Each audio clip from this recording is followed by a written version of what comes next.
Hi guys, welcome back to another episode of Sin and Tonic. Today's story is that of the Scissor Sisters. Sounds grim, and it is. So let's go. Sin and Tonic! There is a reason why I picked today's story. There's a little story behind the story. If you know, you know. And that is because this week I went to go and watch the 25-year anniversary show of the River Dance. It's about as Irish as you can get. So I wanted to pick a case that was set in Ireland. And I don't even know if we've been to Ireland before. Have we? Let me know. Do excuse me because I feel like I've got really furry teeth. Have I had sugar? I don't know. Gin will help. So, without further ado, let's get into today's story. That's what we're here for. I won't grace you with my river dance feet any longer. We are going to meet the Mulhall family. The mother and the father of the family are Kathleen and John, and they have 6 children, 3 boys, 3 girls, nice and tidy. Lots, so 6 is lots. Unfortunately, this was not a happy household. Both Kathleen and John really liked to drink, and John was just very abusive towards Kathleen. So the children all grew up surrounded by violence, and from the sounds of it, 2 very alcohol-dependent parents. Today's story is focused on 2 of the children. The eldest of the sisters is Linda, and she is about 31 at the time of our story. And the younger one that we're going to talk about today is Charlotte, and she was 20 or 21 at the time of our story. And their mother, Kathleen, at the time of our story is about 52. The youngest daughter, Charlotte, she was born in 1983. She had some troubles. The whole family, it wasn't a pleasant household. Like I said, it was a troubled household. And Charlotte would have issues of her own with alcohol and drug abuse. This was not dissimilar to her sister Linda, who also had issues with alcohol and drug abuse. Charlotte, at only 21, I think I read somewhere, and this just is such a weird way to put it, but it said that she dabbled in prostitution. Oh, well, it was dabbling. What's that about? So I think sometimes she was prostituting herself. I don't know if that's how you say that. What would you say?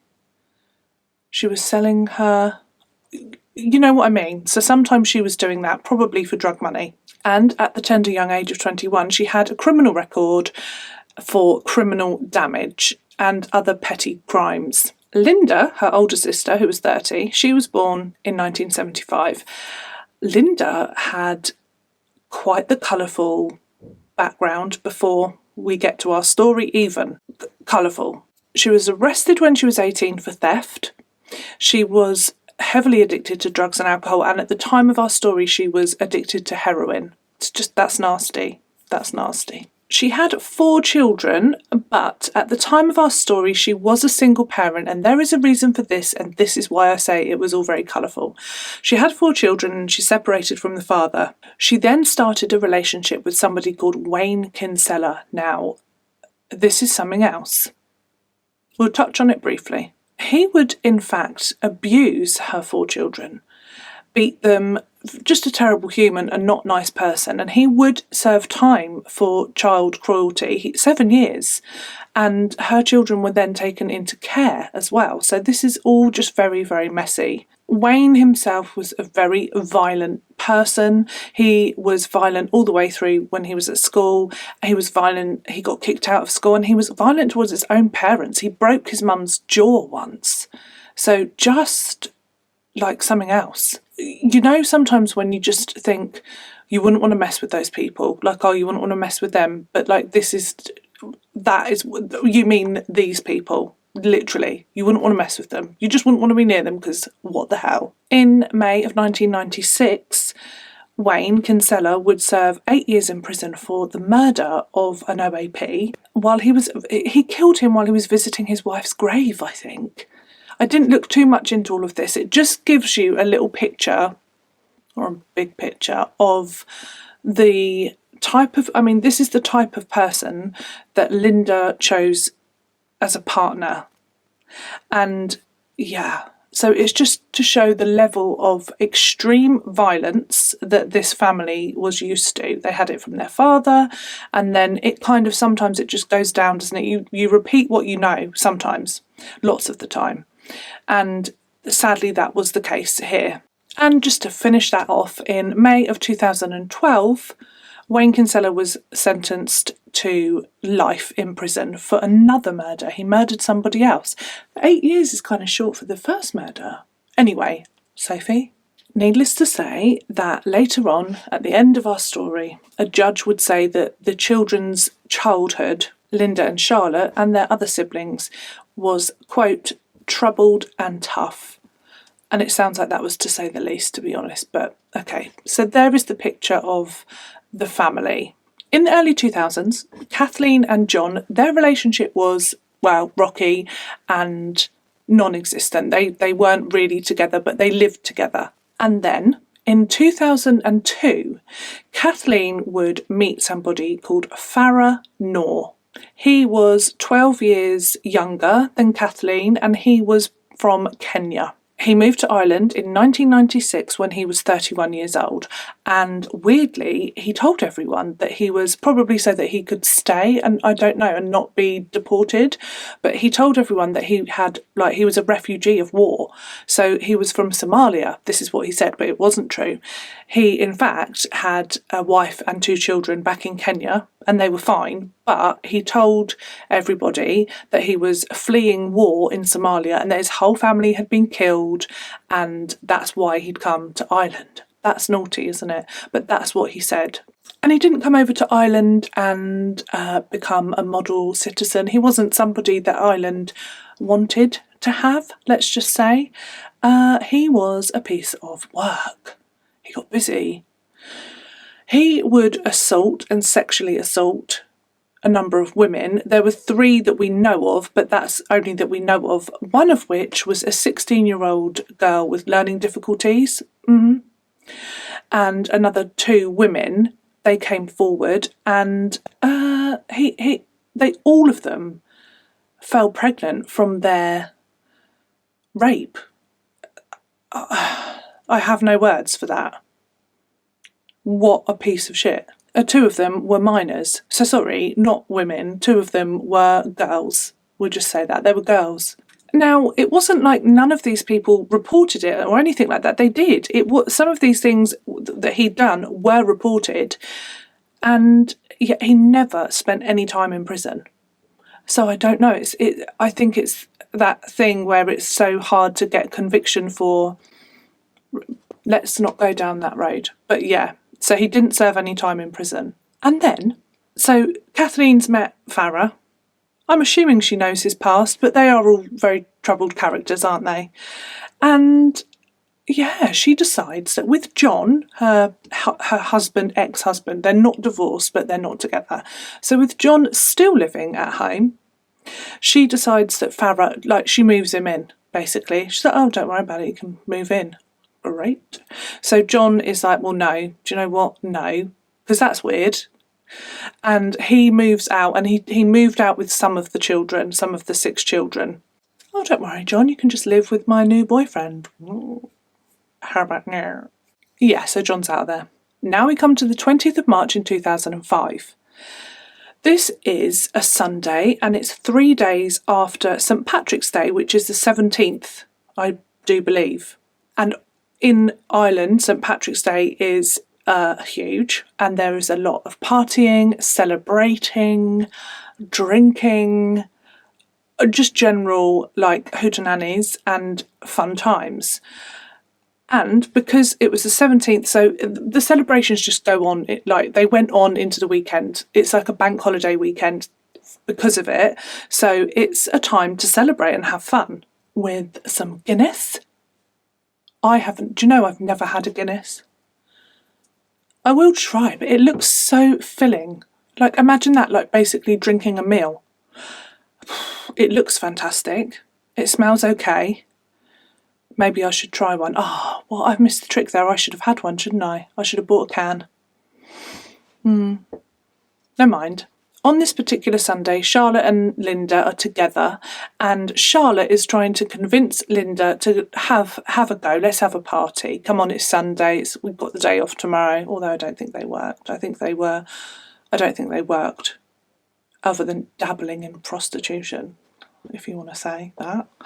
So it's party time, St. Patrick's Day. Come on, have a drink. So they do. They end up having a drink. It sounds like that was every day, to be honest. Drugs and drink. But any excuse, I suppose. Charlotte and Linda, they're on it, having a sesh. And they bring Kathleen, their mum, and they arrange to meet up in Dublin. So the girls get on a bus and head into town. And they meet Kathleen and Farah in a McDonald's in Dublin. They head straight off to an off-licence down the offie for vodka, lots of vodka, litres of vodka and a can of Coke. I think the Coke was for Kathleen.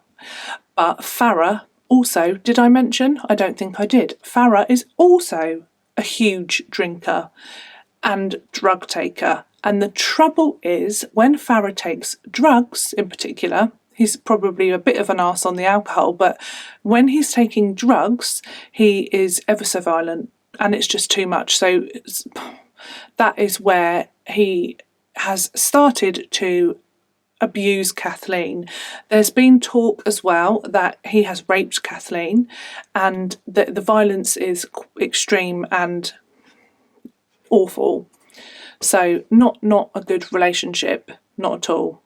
So she's gone from one abusive husband to this now abusive boyfriend. And Farah, he can drink a lot. He is a big drinker. I think they all are. I think they can all drink copious amounts of alcohol. But Farah, he will drink vodka by the litre and more. So it's not like they could just head to a pub somewhere, because it would cost them an arm and a leg for him to drink in a pub, because he'd need so much. So they headed to an offie, and they just sort of kind of wandered about that day, wandered around Dublin, drinking.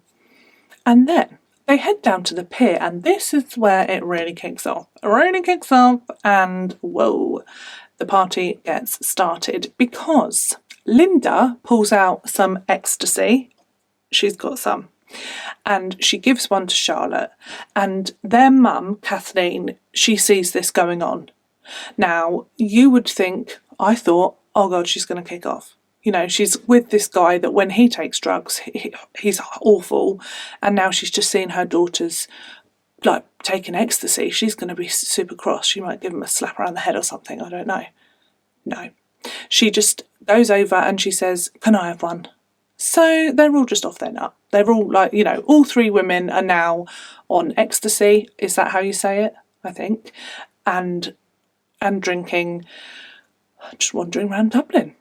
Farah didn't partake in the ecstasy at this point, no. He was far too happy chugging away on his litre of vodka. And it was probably a good thing that he didn't, because, like I said, when he's on drugs, he's a nasty one. So that was the girls were probably quite relieved. This is shaping up to be quite the family day out, isn't it? Oh, can you imagine? Then it takes a bit of a dark turn. On their way home, it starts to get dark. It's in March, so it kind of gets dark quite early then. And they decide that they'll head back to the flat, Kathleen's flat, and carry on their party.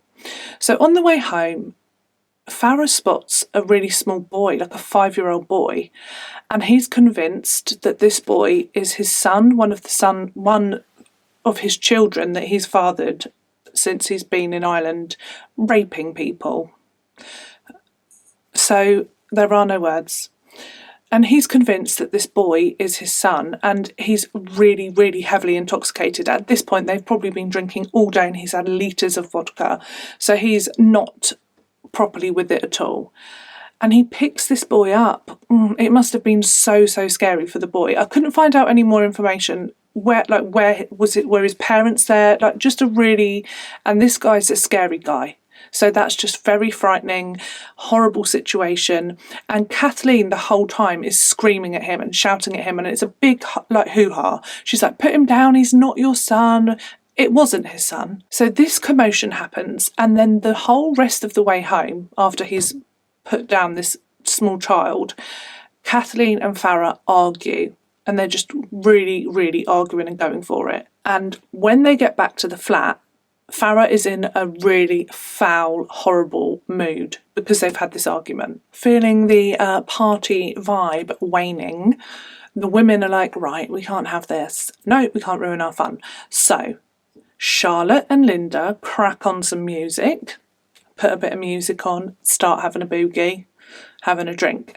And Kathleen, even though she knows that Farah is violent as you like when he's on drugs, she crushes up an ecstasy tablet and she pops it into a drink for him so that they can all be on the same buzz, is what she said.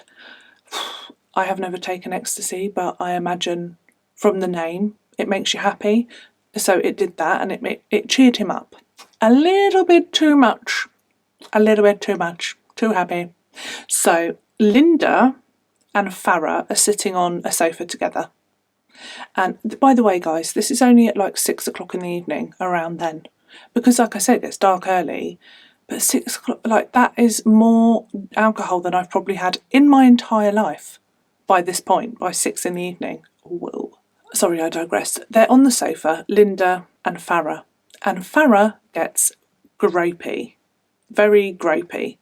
And he whispers things into Linda's ear and she can't really hear, but then she does hear, and it's all, he says things like, you're a creature of the night.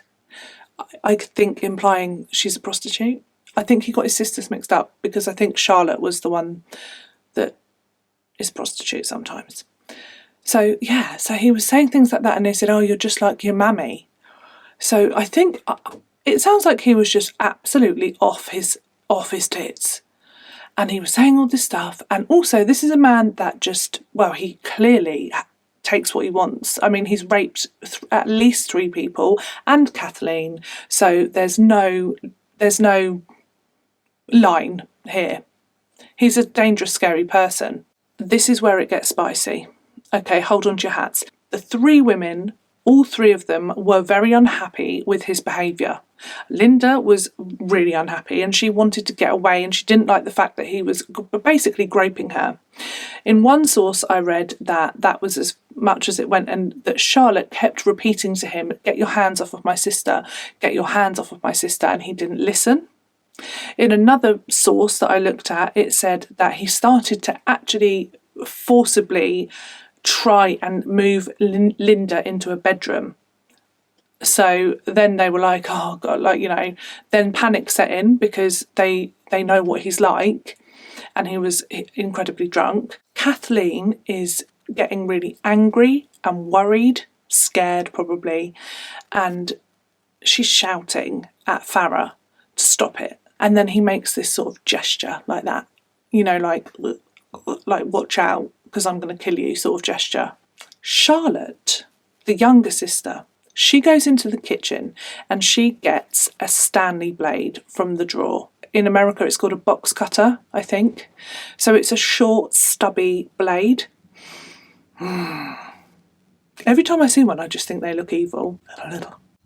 Anyway, so she goes to the drawer, she gets this Stanley blade, and it just escalates very quickly, and she slices his throat. She does that. That's extreme, isn't it? That's quite bold. Bold is the wrong word. What's the word I'm looking for? I don't know. It's just very extreme. I think she'd never done anything like that before, but lots of drugs, lots of alcohol could have a part to play in that. But yeah, so it's like a 4-inch cut and it has done some serious damage. So he's completely shocked, as you would be, and he stumbles around, but he's not just like dead. So he's like fumbling about, falling all over the place, really shocked. And at one point he then sort of collapses and stumbles back into one of the bedrooms, and he hits his head on the foot of a bed. Also, Stanley blade. I don't know. I would go for like a knife, but no, she got this Stanley blade thing. That's like quite up close and personal, isn't it? And now this is where I am dubious of the story that is told. A little, I start to get some red flags. So at some point here, Kathleen, the girl's mum, says, "Just kill him for me." Or I also read somewhere that she said, "Kill him for me or he'll kill me," something like along those lines.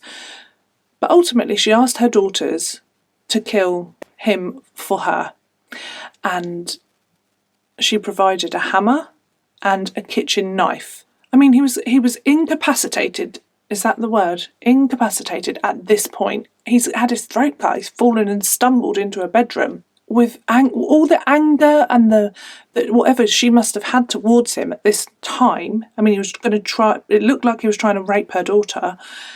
Why didn't she do it? I don't get it. Anyway, in this drug and drink fueled frenzy, her two daughters end up with a hammer and a bread knife, and they go savage. It's like beast mode. Linda starts bashing Farah over the head with the hammer, and Charlotte, they found 27 stab wounds, all the while that he's had his throat cut as well, and there was damage to that. She had got the artery. This is like something out of the mafia, right? Who is this woman? While this is going on in the bedroom, this frenzied attack, Kathleen lights a fag, puts herself on the sofa, shoves her feet up and starts watching telly. How could you even?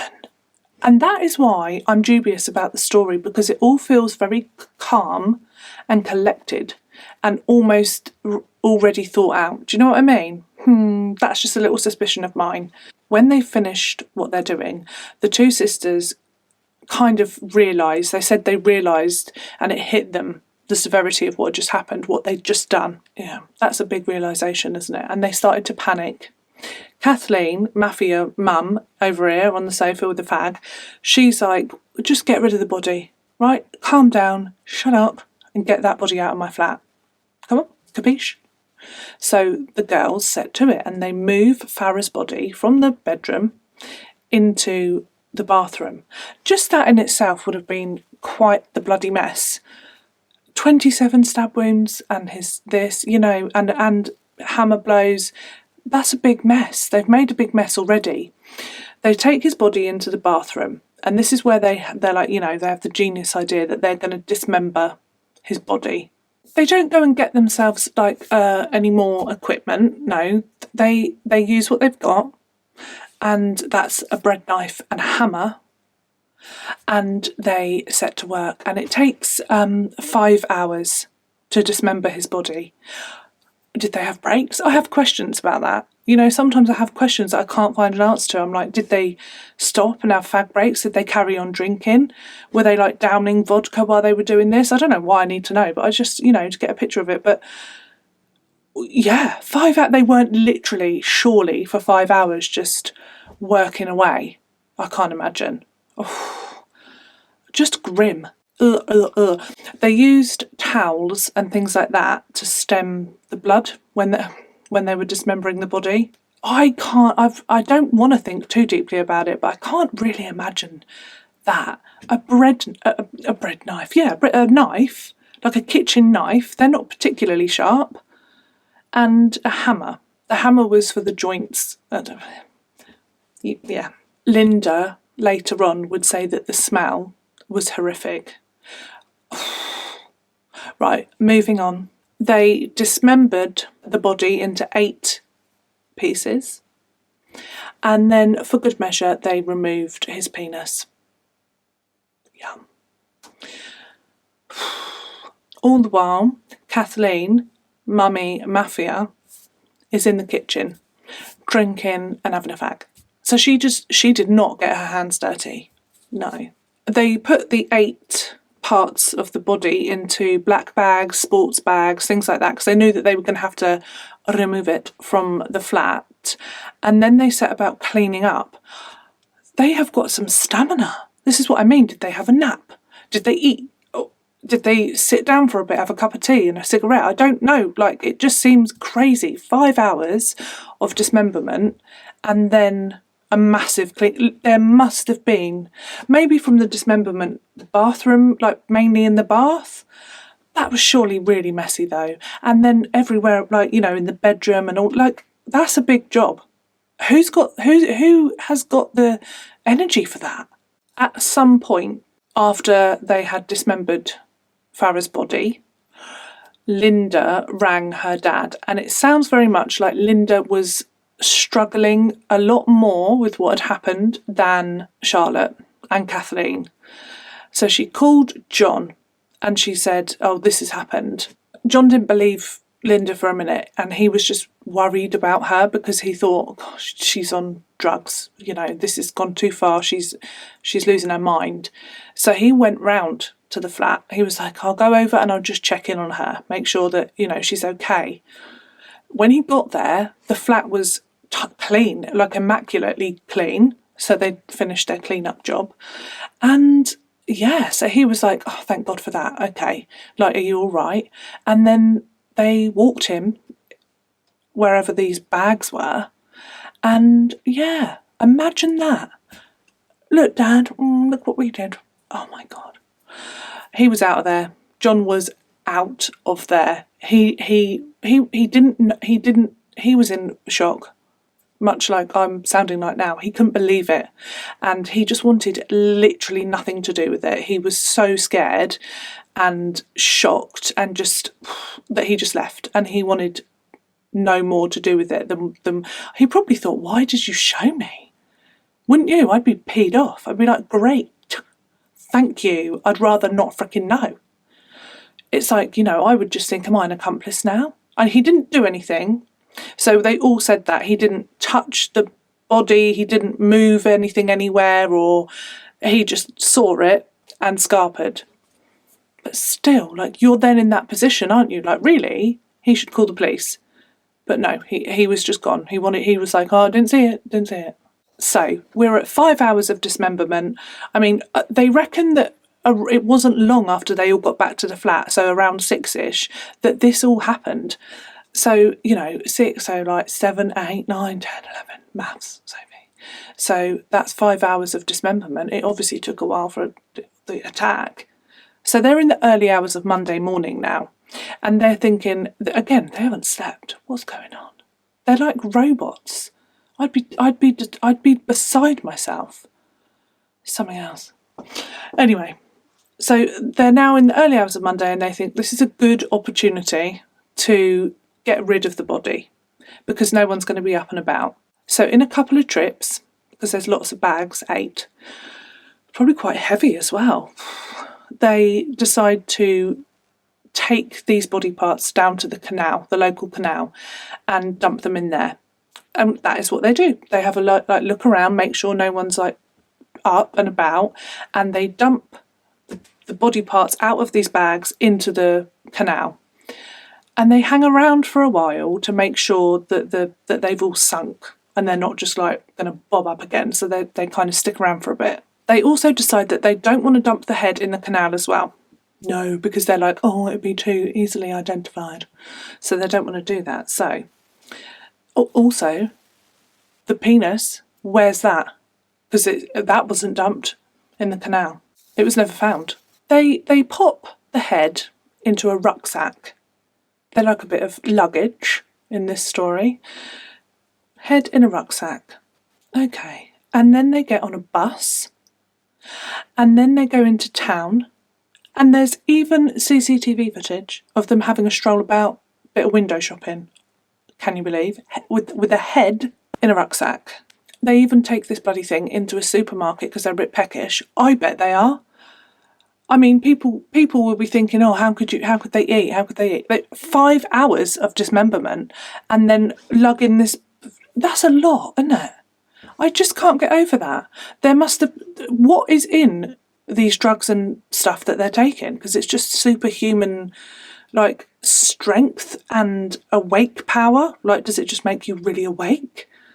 Because if I drink a lot, I do not want to be awake. I'm asleep. So I don't know, but it is something else.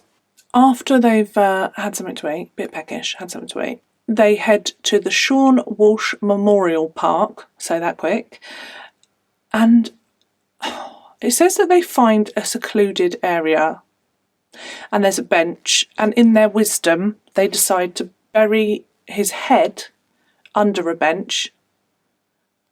Okay, so right, not only that, okay, but they've come along with a knife.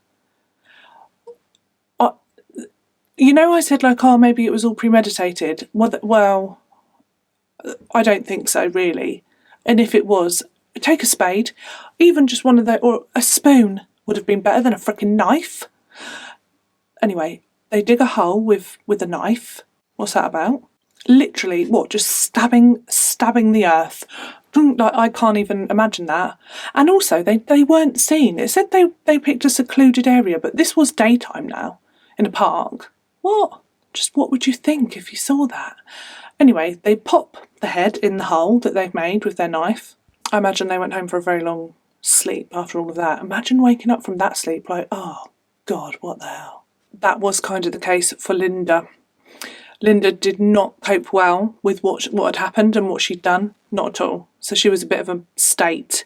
And for the following 3 days, the women would sort of go back to the canal. They'd take it in turns. They'd go back to the canal to double check, well, triple check, that his body parts weren't popping up. Oh. So they kept going back. So they weren't sure about what they'd done, really, you know, of this disposal method. And like I say, Linda just struggled a lot, and body parts did start popping up. Passers-by for a while did see body parts, but because they were a weird sort of colour, and yeah, they assumed it was a mannequin, like parts of a mannequin. It's never a freaking mannequin. Never. Okay? Rarely. So people were just sort of like, didn't think much of it until one day, 10 days later after his murder and dismemberment, a passerby would see a leg popping up in the water. Ow. And it had a sock on it. Like, what mannequin wears a sock? You know? So they called the Gardaí. I think that's how you say it. So like the Irish police are called the Gardaí, not Bacardi. Ooh. They checked it out. Yes, it was a real human leg. And yeah, the body was, and this is another like genius, it would have been dismembered with the clothes still on. Okay, so, you know, the socks, and there was a t-shirt. That must have just made it harder, wouldn't it? What do I know? The canal was dragged and they found the other pieces of the body, minus the head and the penis. The media obviously went crazy quickly. It was like, well, big news. It's not every day that you find a dismembered body in the canal. They shot loads of sort of coverage for the news. And in one of these news broadcasts about the case, you can see like the river, the canal and the bridge. There's a bridge over it. And on that bridge, a Charlotte and frickin' Linda, they're just standing there. They're on the news. It's like, you did that. Jesus Christ. The Gardaí believe that this is a ritual killing at first, mainly because of the missing penis. They're like, oh, this is like a ritual thing, you know, cult-like. So they decide to release some images of because they left his clothes on, you know, of the clothing that he was wearing. Stuff like that. Nothing too gory, I don't think. And yeah, release that to the public to see if anyone would be like, oh, that's so-and-so's t-shirt or whatever. And needless to say, that Linda and Charlotte were now freaking the hell out because now they found the body minus the head. So Linda is specifically freaking out about the head. She goes back to the park to unbury the head. As she unburies Farah's head, she says that she said a prayer and that she apologised to Farah and said that it shouldn't have been Farah and it should have been her mum. Now that's interesting. Is she implying that it should have been her mum that was dead? or her mum that should be apologising, or her mum that should be having all of the stress that she's having. Her mum has caused a lot of stress for her, and she didn't get her hands dirty, did she? So it's like she was this, like I say, it's like you know, mafia mum, like the ringleader, the one behind it all. Like, oh, go on, do us a favour, kill him, sort of thing. You know, just very, yeah. And it was a drug and alcohol fueled like event. So I think there was this aspect of Linda almost coming down and having this, well, that's as real as it gets, isn't it? Like, what, that's awful. So I think she struggled with it an awful lot. After apologising, she smashes his head to pieces, literally. She just like goes to town. She took a bottle of vodka to calm her nerves so that she could do it, and she just smashed his head up into pieces. There's varying reports about what happened with his head. It was never found. Some say, well, she said, I think originally, that she took all these different parts of his head to a field nearby, and buried them. But it was never found, so I don't think that is right. And then later on in prison, she would tell people that she actually disposed of like all these parts in different bins around the park, and those bins would have obviously then been emptied, and the chances of finding anything like that once the rubbish has been and gone and it's in landfill is just like probably no. So maybe you have more chance if it was a whole head, but she smashed it to pieces after apologising to it. 6 weeks after the leg is recovered, they don't know who this person is, and somebody, one of Farah's friends, is watching the news and he sees this t-shirt and he's like, Farah was wearing that the last time I saw him on St. Patrick's Day, or that weekend. So he calls Farah, probably thinking, this will be a laugh. But Farah doesn't answer, and he cannot get hold of Farah, obviously. So he then rings the Gardaí and says, I think it might be my friend. And then things start to snowball because they can't find Farah. And they want to kind of be able, without a head, it's difficult to identify, isn't it? But they have DNA.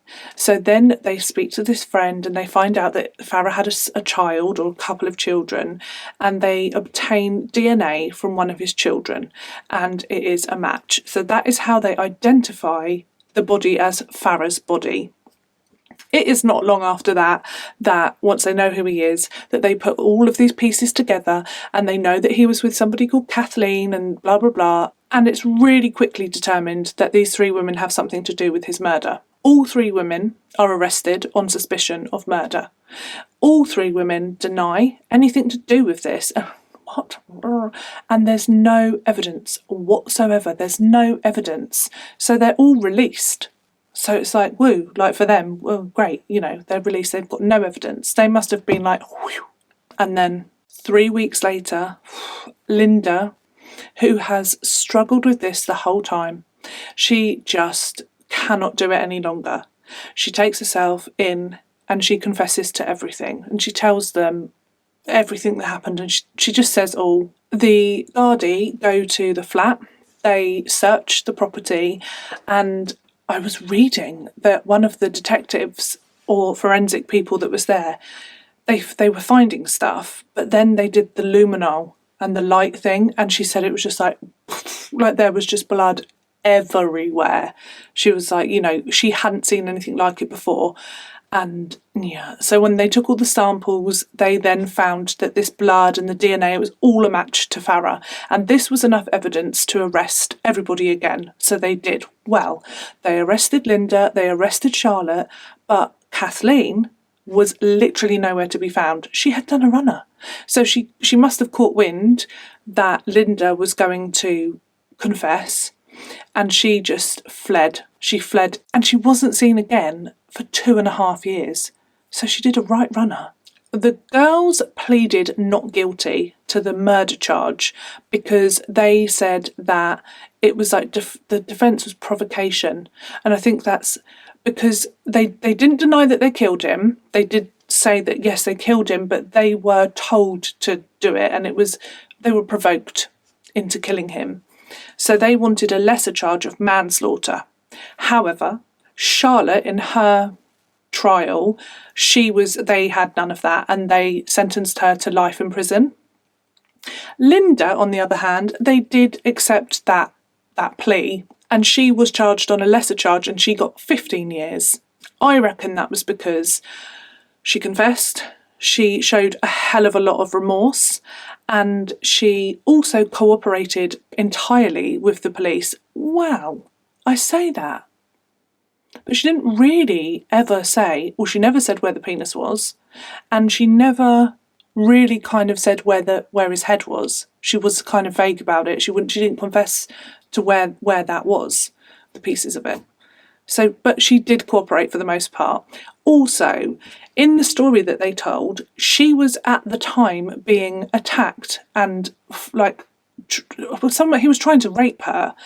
And yeah, so I think that might have had something to do with it as well, whereas Charlotte just went full on in and cut his throat. It's like, whoa, 0 to 150, isn't it? Whoa. In February of 2008, they find Kathleen. And she goes back to Ireland. She was in England, can you believe it? So she was here in merry old England. And she changed her name and she dyed her hair all blonde and was just living on benefits in England. Just mad, isn't it? Just completely just made up who she was. She faced a number of charges. I'm going to read them. One was impeding an arrest. One was giving false information about Farah's whereabouts twice, and cleaning up the crime scene. And she was found guilty of all of those, and she was given 5 years. That's not a lot, is it? Because I really do think she was a bit of a mastermind behind the whole thing. She definitely pulled their strings, didn't she? As of today, Linda and Kathleen have been released. Charlotte is still in prison and she is naughty. She's a troublemaker, and it kind of looks like she'll just get herself in so much trouble that she's not going to come out, I think. Yeah, she went in very young, didn't she, as well, 21, and none of them get on now. So Charlotte hates her sister because Linda got a lesser charge, and she feels that Linda deserved the same or more than her because she had more of a part to play in this. She was being attacked. You slit his throat. I don't see that unless what they have told the police is not what happened, but you would surely think that by now Charlotte would have been like, oh, this is what happened really. So I don't know, but yeah, in her mind, it's not fair and she hates her. She hates her now. And Linda doesn't talk to their mum, Kathleen. She has nothing to do with her. When the girls were charged with the murder, their dad, John, he took his own life. He hung himself in a park. And it's just another layer of tragedy to the tale. I think, did he worry that he was going to somehow get in trouble for something? Or was he just so ashamed? Or also, what a gruesome thing to see in your life. I don't know how I would feel if I saw... There's a helicopter. Thank you. It's dark now. Oh, they might be searching. Oh, that's sad. What was I saying? Yeah, it's a gruesome thing to see. Really, really awful. Like I said, Charlotte is not a good girl in prison, and she actually had to be moved into a prison in Ireland with a female-only bit, and she was the reason that the prisons had to have more safety measures and more staff and things like that, all because a photograph got leaked of her, Charlotte, with a knife, a big knife, against another male prisoner's throat. I mean, he doesn't look disturbed, it's it's a joke, but that got leaked. Can you imagine that? So yeah, there's more security now in Irish prisons, and Charlotte got moved. Naughty. I've got my You've Got This mug again this week because, it's been never ending. But it was a massive high watching the river dance. And one thing that I wanted to share with you all from my viewing of the river dance was the whole time, the whole cast, all the dancers, all the musicians, everyone is just smiling from ear to ear. They're so enjoying what they're doing, and they're so happy. Helicopter could be around for a while, so I'm going to carry on. And yeah, they're just loving life, loving what they do. And we had to wear a mask the whole time, which is a bit annoying, but you know, got to do what you got to do. And I was just sitting there with the biggest smile on my face, like behind this mask, just like I loved it so much. And one of the reasons that I was smiling so much was I was watching these people loving what they were doing, and I thought to myself, every single week I go up to the shed and I make my video and I do my I really enjoy the process of it. It's creative. It feels weird, and lots of you mentioned this in comments as well. It feels weird to enjoy something that's so grisly, and you know, but like I always say, you have to have a bit of light in the dark, and I don't mind that.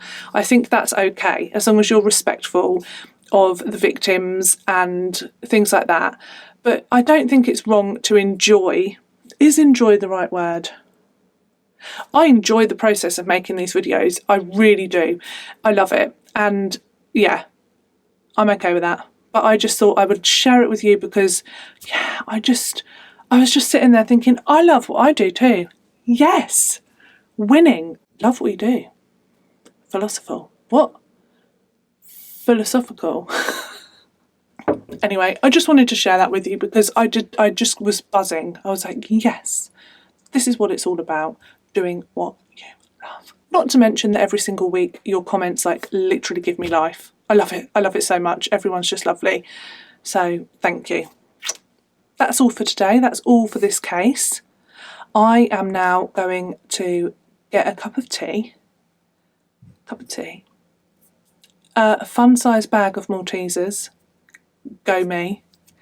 And I'm going to sit my ass on the sofa and watch Midsummer Murders. Yes.